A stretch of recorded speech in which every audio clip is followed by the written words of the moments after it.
Hello, welcome back to the channel. Thank you for joining me on another of my wonderful interviews. Now, we are living through weird times, aren't we? If you look at the government and the various diktats that are coming down, you might think that we're living in some sort of tyrannical, maybe communist state.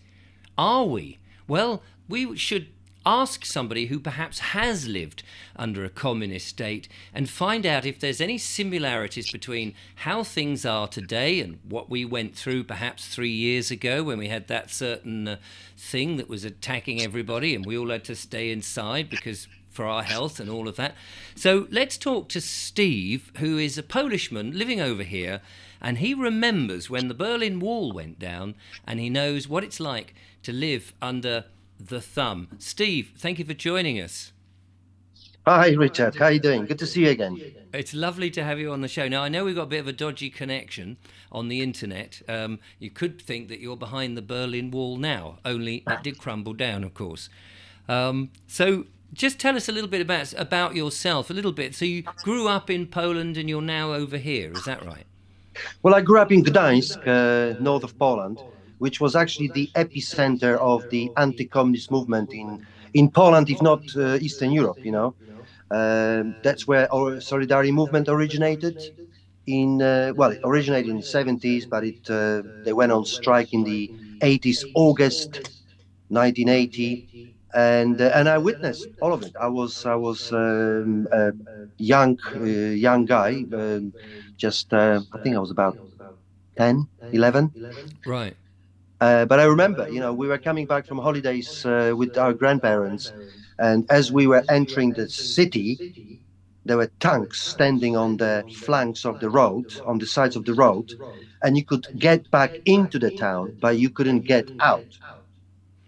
That's quite frightening, isn't it? I mean, we know what it's like over here when we were in the lockdown and we had, the police and messages on social media and things, and people were, by all accounts, pretty obedient. There was a few people who resist it. But when you've got physical tanks getting out, so what was that like? What did that make a 10-year-old boy and your family feel like? Because presumably that had never happened before in your lifetime. Not in my lifetime, but I heard stories from my parents and from my grandparents, because mind you, there was no freedom of speech. So everything on the mainstream media was a lie. But unlike here now, people knew it was a lie. So between privately, people were sharing information. There was no internet, but they were sharing information, whispering, literally lowering voices because maybe next door neighbor could hear something, or maybe even children could say something. So it was, but I could pick up the vibes since I was a child that there was something, that police and the state, it's something wrong, they're not really our friend. So I kind of sucked it with mom's blood, milk, Hmm. that distrust of the authorities. So it was like, I still got it vivid in my memory because we entered a town and we were driving through town slowly, but there was rubble everywhere and there was burned out buildings, especially, most notably, the headquarters of a Oh, Polish there we communist. go. Oh, I thought we lost you then, but I No, no, think you're it's still there. Right. So when you weren't allowed out and you were going through this, what kind of other restrictions were on you in terms of living, food, and things like that, and people going to work? well, actually, in August 1980, the whole country went on strike. They said, enough is enough. We're not going to serve this government. We're not going to, because it was like a prison, basically.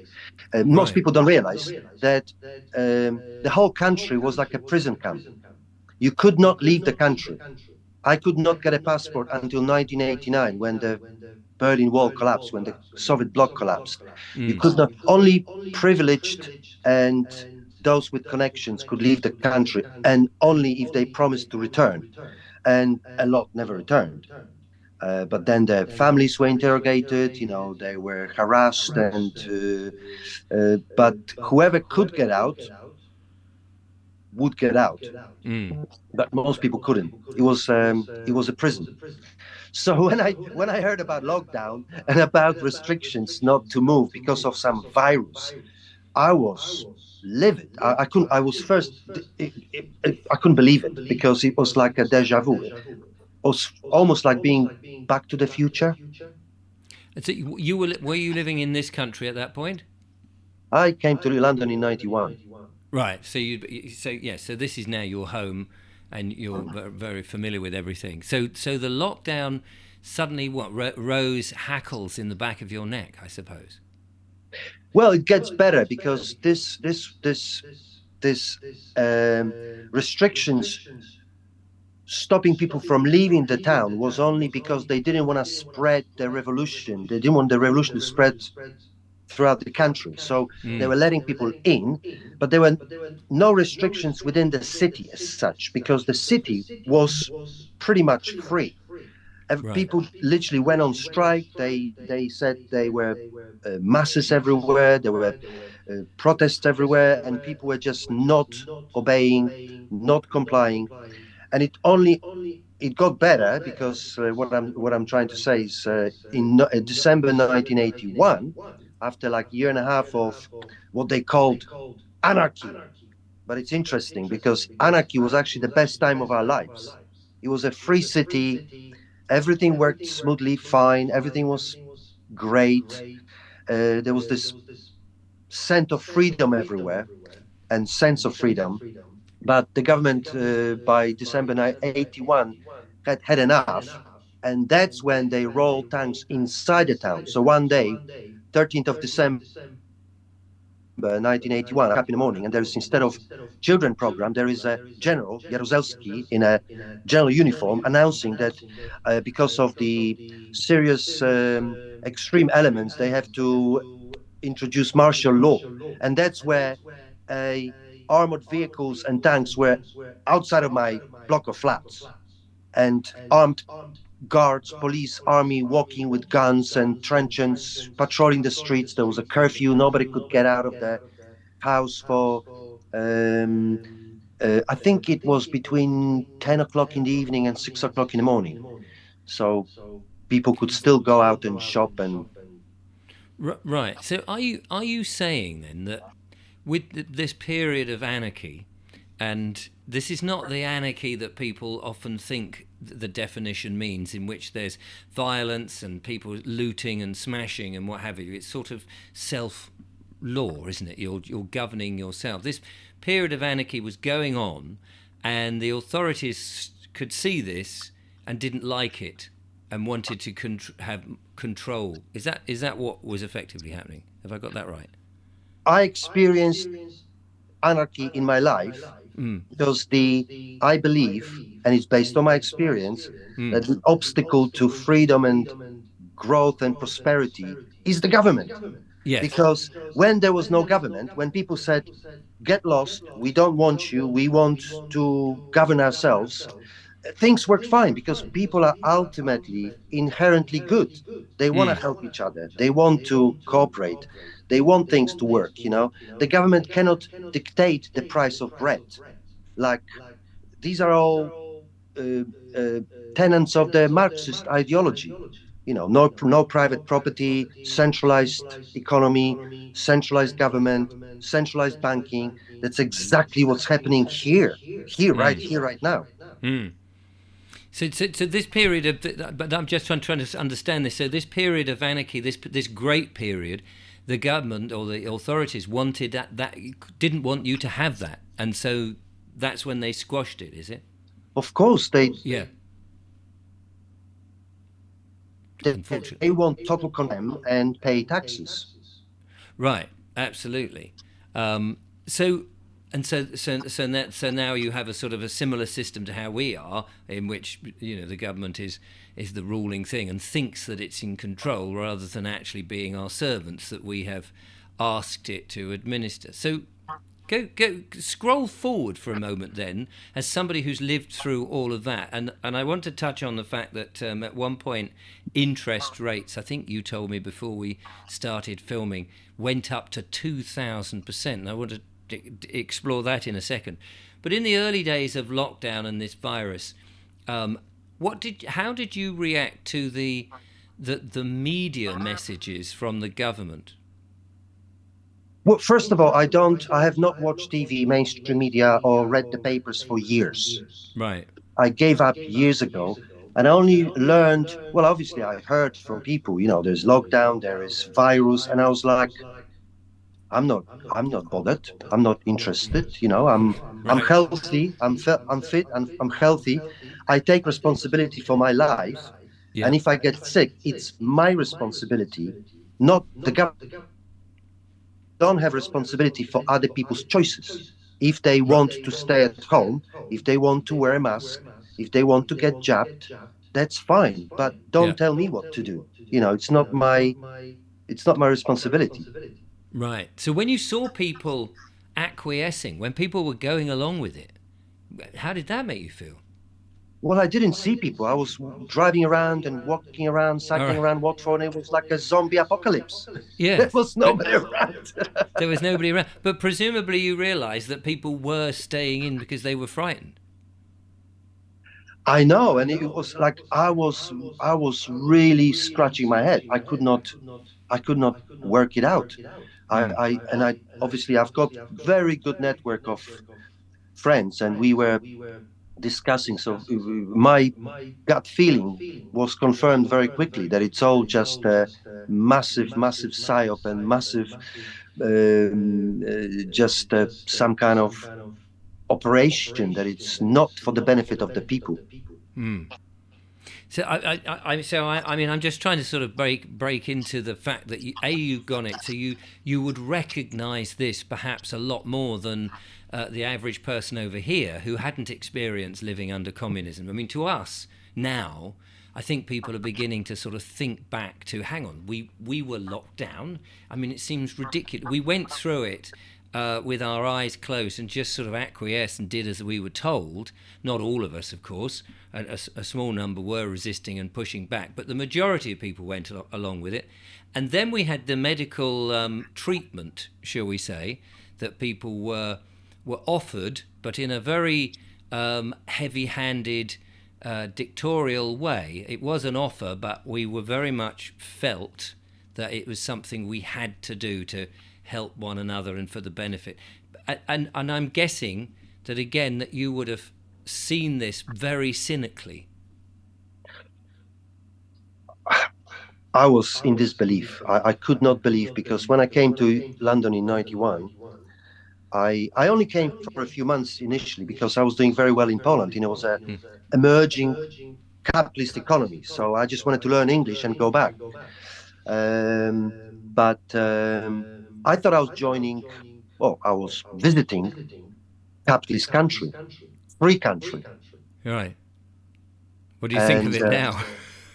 well, I think I thought we got rid of communism back in '89, Hmm. and but I say the cancer has spread into the West, and it's a serious cancer. But hopefully we can treat the cancer as well. So, I mean, you sound to me like a very optimistic person because you've gone through these experiences. So, tell me about this period in which the inflation went up, and how did people in Poland cope when inflate? I mean, we're seeing inflation, the prices of things going up here now, and we've got the threat of these CBDCs and people going, oh, what should we do about money, etc. But when you've got inflation up to 2,000%, you're walking about with wheelbarrows full of money rather than small pockets. Well, you haven't seen nothing yet. Right. My estimate in inflation already has been probably at least 20% this year, and butter used to be a pound, now it's £2.50, so it's like 100%. Mm. Um, uh, first of all, people were always keeping foreign currency under the mattress. So whatever, let's say a dollar cost 5,000 Polish zlotych, or let's start, first it was like 1,000, then it was two, then it was five. I think it got to like 10. for $1, 10,000. So if you had dollars, you could just hedge your bets against the inflation. But obviously, not everybody had dollars. My dad was earning in dollars, so we were quite comfortable. Mm. But still, you couldn't buy things. There was no, mind you, half of the country was on strike. Nothing was produced, Right. and there was shortage of everything. So people were hustling. They were just. So, for example, my auntie worked in a warehouse, and when they delivered bikes, she called my mum, and my mum worked in a supermarket. So she said, "Oh, you got a bike. Steve wants a bike. So how much is the bike? Well, it's so and so." And she said, "Well, I don't have that much cash, but I can give you meat." So there was a delivery of meat, and so they would exchange the equivalent value of meat or sausages or other groceries for the bicycle. Right. So people just, when there's a crisis, I mean, it seems to me when there's a crisis, humanity finds a way, and a way that the government can't possibly contain. That's why I'm so optimistic because Yeah. I've seen unthinkable happened in my life. The Soviet bloc, the really iron fist of the communists ruling the Eastern Europe with such brutality, and they collapsed. Well, those regimes in the Western world, I don't think they anywhere near as vicious or capable as what the communists were or fascists. Mm. Maybe they're a bit of both actually now. I mean, people would be shocked. I think people in this country would be shocked if there was a martial law, and we were treated in a similar way, because it's something that's never really happened. I mean, unless you go right back to sort of Middle Ages times and things where people naturally went around with swords and knives and bows and arrows and those sort of things. But we're not used to it, so I think people would just, the natural response is to rebel against that. Yeah, but it happened. It happened. Well, it Lockdowns, yes, shutting it did. shutting down businesses. It's fascism. If you shut, Yes, if the government tells you to shut the business for whatever reason, that's fascism yes, for me. Yeah. yes. Plain and But simple. and they did it subtly. I think people were duped. Whereas when you've got tanks coming in and there's people walking around in military uniforms, there's no question about what that is. I think what happened in the West was very clever in terms of the illusion that it was for our benefit, when actually, clearly, it doesn't seem to have been for a benefit, because it was getting rid of small businesses. It was making sure that we were ready to take on a medical treatment. But now, if they asked us to do that again, what do you think would happen in the West? I think a lot of people will comply Do again. you? Yeah, maybe there will be more non-compliant people because people have seen, but um, I think the technology has moved on so much that they can pull all sorts of tricks. So as long as you know that it's a sale, no matter what happens, there'll be flying saucers flying, or maybe nuclear explosions. So I don't know, whatever, whether fake or real, but just keep up good spirit. That's just it's don't comply. Just don't do what Just they say tell you no. because they're not acting in your best interest. So tell me more about this period of anarchy. Do you think we could get a period in which we were able to turn our backs on the government? I mean, I'm often saying that it seems a sensible approach, because they don't seem to be able to, well, they're not doing what we originally asked them to do. And if that's the case, maybe we should just take back the responsibility for ourselves. Do you think that would work in the West, in countries like Britain?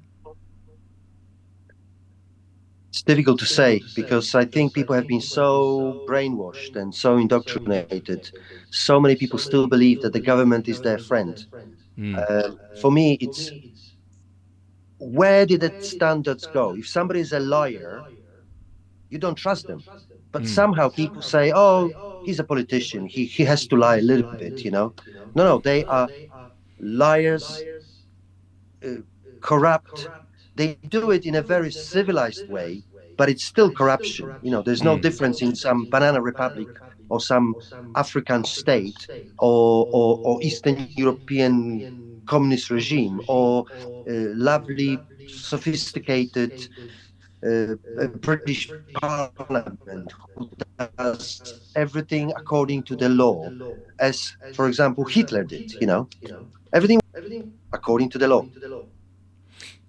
So, okay, yeah. So, I mean, they got away with it the first time because they made it look like it was in our interests, and those that didn't help, we were made to feel like we were the outcasts and the troublemakers because we weren't doing what the government says.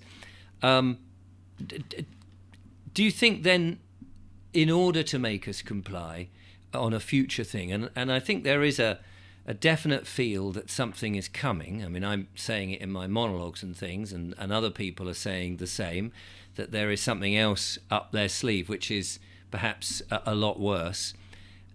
In order to convince us so that we don't take to the streets and cause chaos and havoc or turn our backs on them, do you think that they will have to use another reason that this is for our benefit that we do as they say? Or do you think the mask comes off and they now can just walk around the streets with guns and say, get in your house or I'll shoot you? No, I think they still have a lot of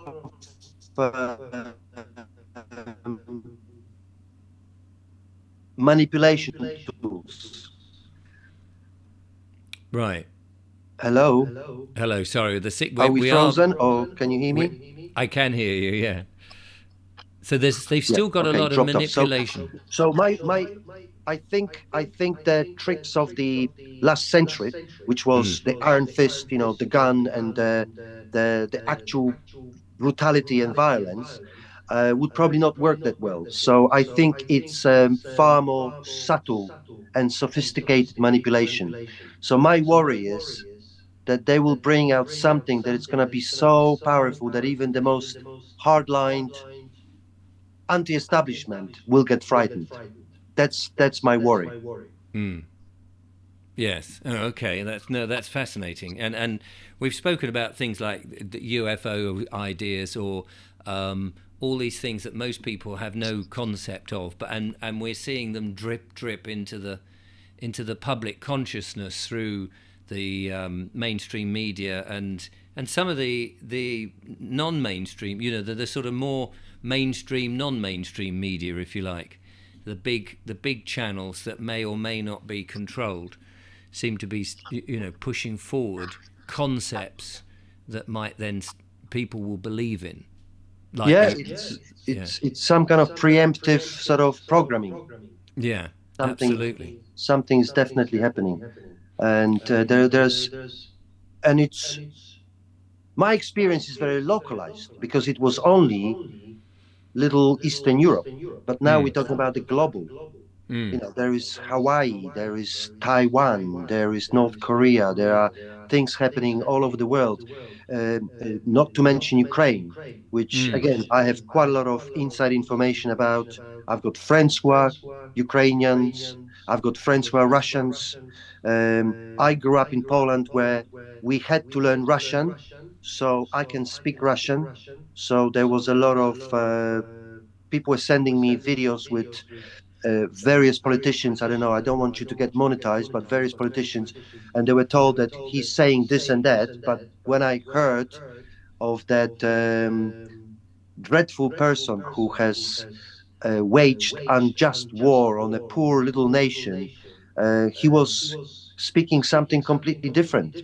right Always looking for peace, always looking for resolution, always looking for diplomacy, always looking for solution.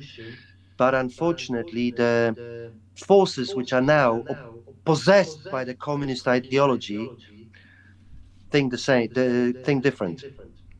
Yes, I've got the meaning of what you said, and thank you for putting it so delicately to keep the channel on. Hopefully, on it on the thing. So yes, I mean there's huge amounts of misinformation, and of course, I mean one of the problems that we have, and I face that, is that you try to get a a different opinion to the mainstream media. It may not necessarily be 100% accurate, but it's somebody else's opinion, and the powers that be, the censorship, is very much now trying to sort of suppress all of that. I wonder if that is because the people pushing all of this underestimated how the internet and these sort of channels could get the message out more than you could ever get it out before. Back in March or April 2020, I contacted my friend, very good friend that I've known from London, and she now works for European Union. I'm not gonna give her a name, and she No, cut me please off. don't. She cut me off since, because when she realized that I'm on the other side, because she told me, "Oh, it's a great opportunity for Great Reset." I heard this term directly from somebody working within European Union back in Right. March 2020. Right. She said, and when I started voicing my opinion, or maybe discussing,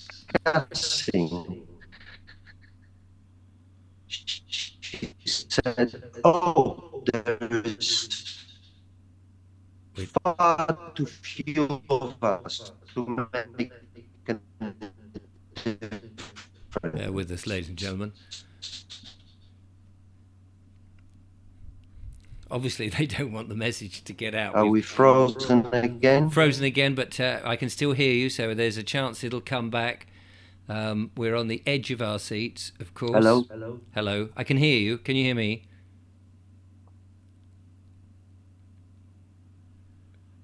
There he is. I can see you now. It might take a few moments to catch up.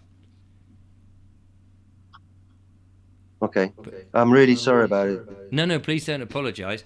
So you said, so when you were voicing your opinion, your friend in the UN, and we missed the next bit.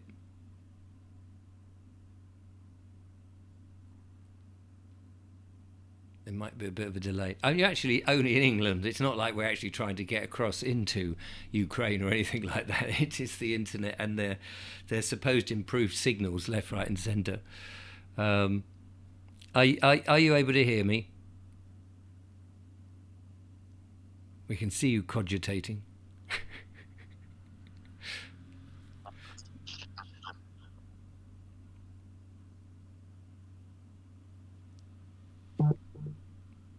We, I'm I'm really hope. sorry. No, no, don't panic. Can you Don't hear panic. me? Yeah. Can you hear me now? Okay, yeah.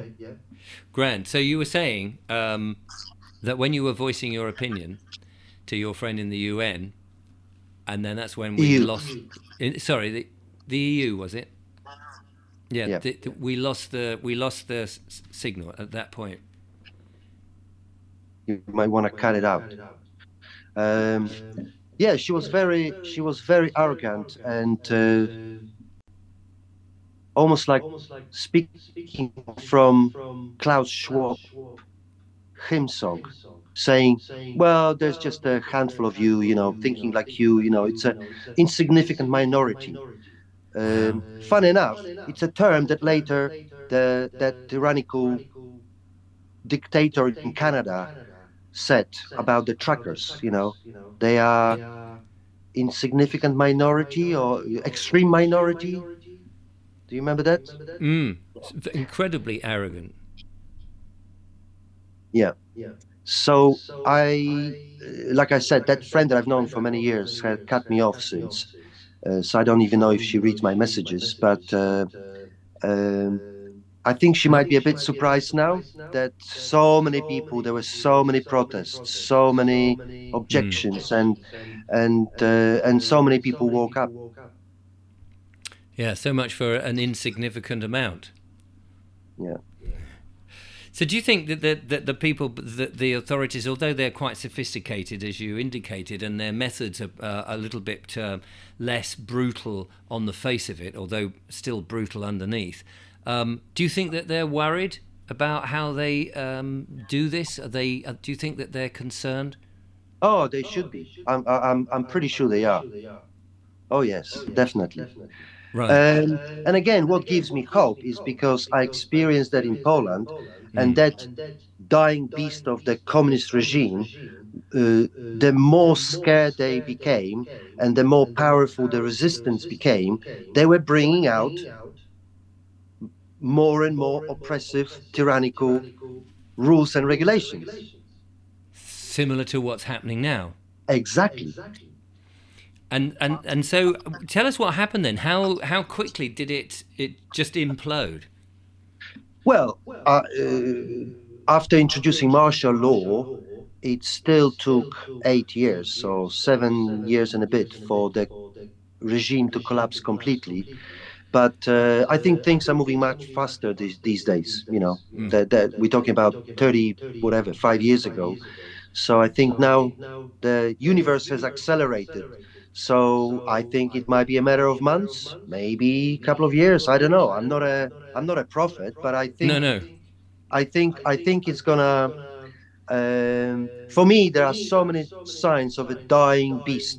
Have you heard about the Birmingham Council going bankrupt? And this is fascinating because It's fantastic. it is fantastic. Yeah, Birmingham Council have gone bankrupt, and what people don't, most people don't realise, it's a corporation. You know, Yeah. it's a for-profit business. It's not just a body of. I mean, I don't know what you would call a council of people that's been elected as part of the government. It's actually a for-profit company. So when it goes bankrupt, that's quite a big deal, isn't it? And somebody sent me a link to about 12 other councils that are teetering on the edge as well. Yeah. So, like Roman Empire, like Soviet bloc, they did collapse under pressure of resistance and people's dissatisfaction with the regime. But the main final coffin nailed to the coffin was actually the mismanagement of the economy. Those centralized bureaucratic monstrosities, they just implode on their own weight. Mm. So if I run a business, and I run numerous businesses in this country. By the way, I don't know if I can say that, but I hope I can. I'm a blood Eastern European, bloody immigrant who came to this country legally, not on the boat. I never claimed any benefits. I find it offensive if I had to ask the government for the handouts. And even I set up and run a number of businesses, and I employed dozens of people in this country. Shame on me. Are we frozen again? Well, we are, but I can still hear you. Okay. So my point was um, Uh, that if I run so a business that runs loss, I would be out of business right. No, or in absolutely. prison. Or in prison. Yeah, and if your business is the management of a town, like the Birmingham Council, or the management of the whole country, and people decide. I mean, now is the time. It seems to me, from what you've just said, now is the time for people to en masse say, we're just not paying our council tax. We're not paying our inland revenue. We're not funding all the fines that come in from the ULEZ and all these draconian measures that have come in. We're not having anything to do with it, and the whole thing would just collapse very quickly. It would seem to me, from what you've just said Absolutely. there. Yeah, If you stop funding them, they have no legitimate reason to exist. yeah. Well, so here we are. Optimism at its height as these dying dinosaurs go down, and of course, what I suppose you need then is someone to step in. I mean, Birmingham ought to have a shadow council, not an official one, but a body of people who set themselves up and say, okay, look, they're bankrupt, we're ready to roll. Yeah. And if But and if other, yeah, and say, here's our policies. We won't have ULEZ. We won't have cameras. We'll get rid of the biometrics. We'll do the thing that actually people really want. And in many ways, that's what perhaps cities and large towns ought to be setting themselves up with, bodies of people who are ready to step in the minute these councils become bankrupt, because they're off the books, aren't they? I don't even know if we need councils. Definitely not in such a big Right. bureaucratic way. It's again, you mentioned anarchy, Mm. and because when the Soviet bloc actually collapsed in '89, there was pretty much no government. For many months, there was no government. There were some elections after a few months, and then there were like, but there was not really functioning government. And How guess did what? That's where the biggest fortunes were made. That's where things worked the best. People had Yes. freedom to do as they please, which doesn't mean violence, doesn't Right. mean Well, nobody, uh, on the whole, most people don't want to resort to. I mean, a small minority might go and do a bit of looting. How did you? How did the police, or not so much the police, but how was policing in and of itself um, managed, or did just people just were not as civil to one another? they were just civil to one another. Yeah. The police was impotent. They were Yes. incompetent. They were. I don't even remember police during this time that much. They probably just Kept a pretended. very low profile, I They imagine. kept they kept a low profile. Yes. Yeah, we won't interfere. You run your business. Oh, you drove in a bus lane? That's okay. You parked on Yeah. the yellow line? No problem. Yeah, I mean, what you've illustrated there, I think, is what most people really want. They just want to get on and run their lives, and it isn't something in, as you said before. Most people are law abiding and they're benevolent to one another because it just makes sense. Yeah. They work, they cooperate, Mm. they help each other. You don't need this massive welfare system. The one of the reasons why I actually left this country a few years ago, and I had to come back, but that's another story. But Mm. um, I really see how damaging the welfare system is because it teaches people dependence on the government, uh, complete uh, entitlement, as and complete loss of any incentive to try harder, to learn something new, to to Have to aspiration. to have an aspiration. Yes, it's Yeah. it's it's a it's a horrible system which is actually damaging people. So I really believe that taxation is theft, because if you s- take people's money against their will, that's theft. Yes. And it's now very, very clear and simple, which I've been saying for years, that it's immoral and unethical. Whatever your views is, for example, on Ukraine, I don't want to be participant, I don't want to be complicit in murder of any people, in Mm. whether in Russia or Ukraine or Palestine or Iraq or Afghanistan. I don't want to pay a penny for that. And Otherwise, that's what we're doing with our taxes, isn't it? And we don't have that choice. exactly. Well, you have a choice. Just stop Well, paying. well, that's it. And actually, I've interviewed Chris Coverdale, who has looked into this and says that actually, if you pay your taxes, not only is it funding the terrorism and war, it is illegal for anybody to fund terrorism and law, and so therefore it is illegal to pay your taxes. There you go. I met Chris Coverdale in Petersfield as well. Yeah, a Yeah. few months ago. And yet we're not told this, of course. We're not told, oh, you mustn't pay it, because we're encouraged to pay it. But the money doesn't even go straight to the councils if you're paying a council tax. From what I understand, it goes to a central bank account, which is in the government, which is then distributed for whatever they want. Which part of which is, as you said, is paying for things that it's got nothing to do with you locally. And it's run by people who never run a business, Mm. and run by people who I would not even employ as I mean, sorry, I don't want to offend anybody, but they.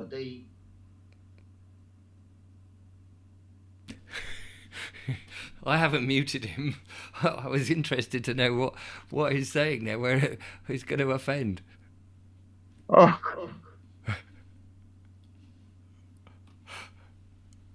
That's very can you hear funny. me? Yeah, just as you said. Just as you said. I don't want to offend anybody. And then obviously you went into this great big tyrant, and we didn't hear a thing. Oh man, can you hear me now? Yeah, we can hear you. Okay. So I was gonna say that I would not employ the civil workers, council workers, but I didn't want to offend any profession because whether it's a street cleaner or garbage collector or traffic warden, they Yeah. probably smarter than most of those people running, for example, Birmingham Council.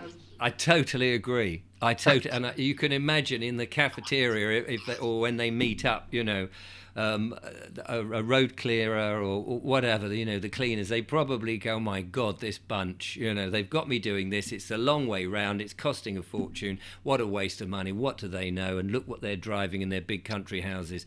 And they would know the score, and as you say, they would run it so much better. Absolutely, So absolutely. it's been so fascinating talking about this because I think people have felt that the oppression is all going in one way and it's getting more and more and more. And your optimism, and I think because you've seen it, that's what gives it such validity. And that's why I wanted to get you on the show because we've met before on something else. But the validity of having been there and seeing it and just seeing through the lies is something which for me is very important to get you to say that to people so they can they can feel that there is hope for the future. So in your estimation, possibly a few months, maybe a few years, you see the country pushing back against this big time and having a little bit of anarchy? I certainly hope so. I think Do you think the British I people are think it's a up to beautiful it? country. But Do you think the British people are up to it? well, there's definitely a, a a large proportion of people who are up for it. Yes, Mm. and I also spent recently a few months in Hampshire, and I've traveled around the country many times, and I think. Like in US, there's this sort of leftist, progressive climate change. Am I saying too many bad words for you? Not yet. Not yet. Yeah. Madness is only concentrated in major cities. But if you get out of the country, there's still a lot of common sense. There's still Yes. a lot of common sense. I've seen Morris dancers, I've seen festivals, country fairs. It's an amazing country with a beautiful, rich culture, and I don't think some commies or some aspiring fascist can bring down the spirit of Britain. And thank you for saying all those nice things. And I absolutely agree with you that they're not going to. And I get out into the country. I mean, not so much recently. I'm trapped in this studio a lot of the time. But yeah, I would agree with you that people are very much, but they keep themselves to themselves. And when they need to do it, they'll do it. Yeah, They don't need to sort of get up and, some people will wave the placards and ask for their rights. But I think a lot of these people you've just described, they know their rights and they know what's right. yeah, Yeah, and absolutely. absolutely. Listen, Steve, it's been wonderful to talk to you about this. I've thoroughly enjoyed it. Never mind the signal breaking up. It's you give a message of positivity, which is brilliant and is much needed. Mhm. And so, thank you very much. Is there anything you just want to add about the time in Poland and things like that? Did anything really spark you as the moment the real change came, or something that we might look for now?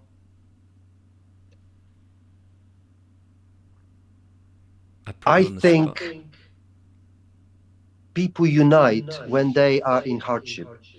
And growing under communism, I remember in 70s when I was a little child. Well, it was like 77 or something. I was like maybe 8 or 9.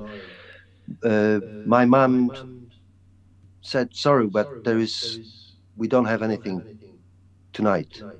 Can you go to the shop and see if anything is available?" So I ran to the shop, um, and I found this frozen bag of dumplings, like covered with frost, that probably just people didn't see. So I grabbed it and I bought it. It was like, I don't know, pennies, but we had meal that evening. Um, but Frozen dumplings, lovely. uh, well, we cooked them. Obviously, you cook them. Yes, sitting there licking your frozen dumplings. But I help at. Hello, Hello. is it frozen again? Yeah, like the frozen dumplings. Yes. We hear you. We can hear you just about. I think we're. I think the signal. I mean, it's amazing. The signal has held on. So, if you can hear me, Yes. I think, I think things can might get worse, and they probably will get worse. And only I think you're saying it'll get worse before it gets better. okay, but you can hear me, yes? Yes. Are you saying it may get worse before it gets better? What what what I think will happen is things will get worse, and only then people will unite. Right. Because at the moment it's still too comfortable. Everything Yeah. is very comfortable. And Well, and I think you me. yeah, yeah. You keep ploughing I can on. hear you. Yeah, yeah. Okay. No, what I was saying, I help at the food bank every Wednesday, only for a couple of hours, 2 3 hours, and it's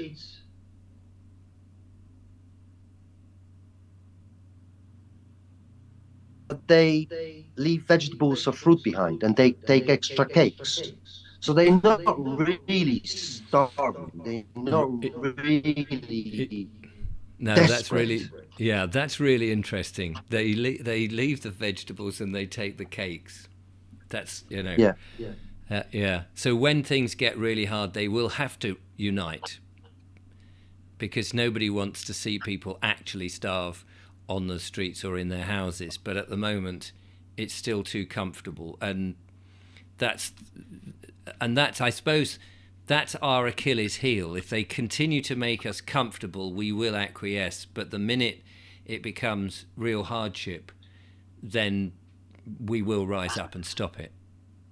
Well, that furlough, business Yeah, loans, yeah, it's an absolute scam. How can you even fathom such an absurdity? This is absurd to pay people to stay at home. It's just ridiculous. well, and it Obviously, is. Yes, if there was no such bribe, because basically it's like a bribe, of yes, course people will rise up, say, "I'm not staying at home. I need to go and feed my family." Like you yes. get lost. And what got me was the fact that people didn't think they would have to pay some of this back, or that there would be consequences of the money in the government having to go into this fund to pay people to stay at home. That people could just go, "Oh, that's all right. We'll just be paid to stay at home," I mean, it does seem a little bit. I mean, I never took any of it. Being self-employed and what have you, I just thought no, that it's wrong. Absolutely. Makes no sense whatsoever. And you've done a lot of videos about money, and we met also organizing a interview about money and definition of money. So I've worked in finance for many years, as you recall, and it just the the level of people who have no idea how economy works, how business works, all those slogans, capitalism is evil, profit is bad. It's just shocking. It's just shocking. Like one of my friends said once, socialism is a fantastic idea.